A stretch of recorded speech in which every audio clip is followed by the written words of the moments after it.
How do you convince someone to kill their own neighbor? 20 years ago this year, there was a genocide in Rwanda. The Hutu majority, who controlled the government, set out to kill off the Tutsi, who made up less than 20% of the population. Roughly 70% of the Tutsi were killed, almost 1 million people. It had been carefully planned, and has been considered the most efficient genocide in history. We are doing everything we possibly can to be on top of the situation The international community could not react quickly enough.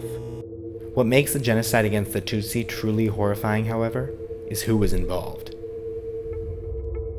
All the genocide are prepared the same way, but this one is kind of different because Rwandans killed Rwandans.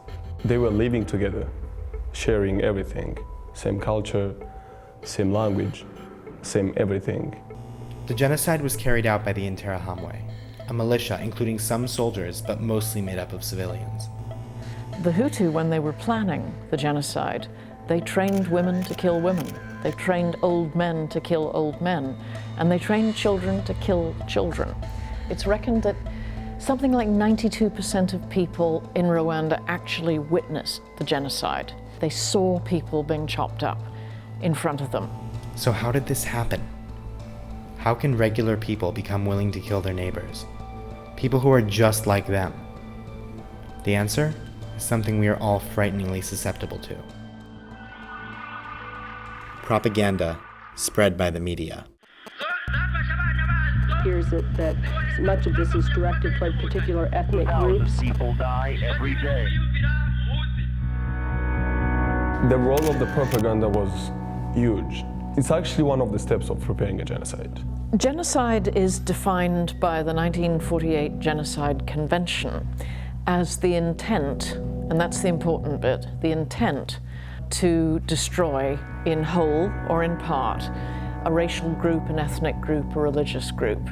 You know, there are all kinds of other signs. The use of propaganda, far more was hate speech that was being used on the radio, where the Tutsi were referred to as cockroaches, and people would use euphemisms like "we are going to work" to mean "we are going to kill." Paul Rusesabagina was the real-life manager of Hotel Rwanda in 1994. During the 3-month massacre, he saved the lives of over 1,200 Tutsis, though he himself was a Hutu.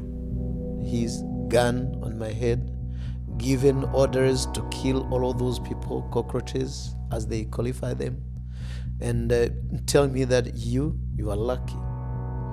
We are not killing you today, but have this gun, kill all of these cockroaches in the cars.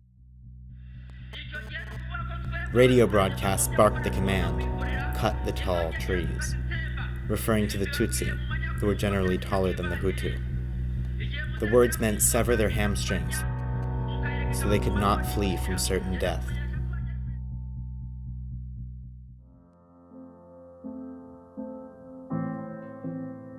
I believe in the powers of words. I believe that words can be the best and the worst weapons in a human being's arsenal.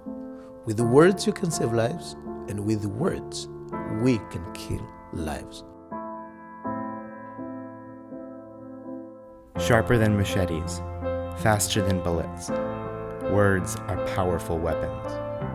But the ultimate power lies with the listener, for machetes and guns are powerless without an able hand and hateful heart.